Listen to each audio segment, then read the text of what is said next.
Mister perfect మూవీలో తాప్సీ ప్లేస్లో ఫస్ట్లో ఎవరున్నారో తెలుసా? అందాల బొమ్మ రకుల్ ప్రీత్ సింగ్. అవును, ప్రభాస్ పక్కన ఛాన్స్ వచ్చింది. 4 రోజులు షూటింగ్ కూడా జరిగిందట. అయితే ఏమాత్రం ఫీలింగ్స్ పలికించలేకపోయిందట. ఎమోషన్, లవ్లీ సీన్లలో ఏమాత్రం అనుకున్నంత పర్ఫెక్ట్ గా లేదని అమ్మడిని చిన్నగా సైడ్ చేసేశారట.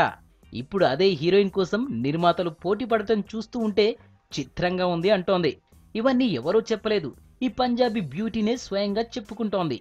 డైరెక్టర్ దశరథ్ కు ఏమాత్రం నేను పర్ఫెక్ట్ కాలేకపోయాను, లేకపోతే ప్రభాస్ పక్కన సినిమా చేసే ఛాన్స్ ఎప్పుడో వచ్చేది, ఈ పాటికి ఎక్కడో ఉండేదాన్ని కూడా అని చెప్పుకొస్తోంది. తన ప్లేస్ లో తాప్సీని తీసుకున్నారని కసితో చెప్పుకొచ్చింది. బాహుబలి లాంటి హీరో పక్కన మళ్లీ ఛాన్స్ వస్తే మిస్ చేసుకోనని, అప్పటికీ ఇప్పటికీ నటనలో బాగా పండిపోయానని కూడా చెప్పుకొస్తోంది ఈ అమ్మడు. గత అవమానమో ఏమో గాని ఇప్పుడు మాత్రం రకుల్ హవా నడుస్తోంది కదా, ఆ మాత్రం కౌంటర్ ఇవ్వకపోతే నేటి హీరోయిన్ ఎలా అవుతుందిలే అంటోంది ఫిలిం ఇండస్ట్రీ.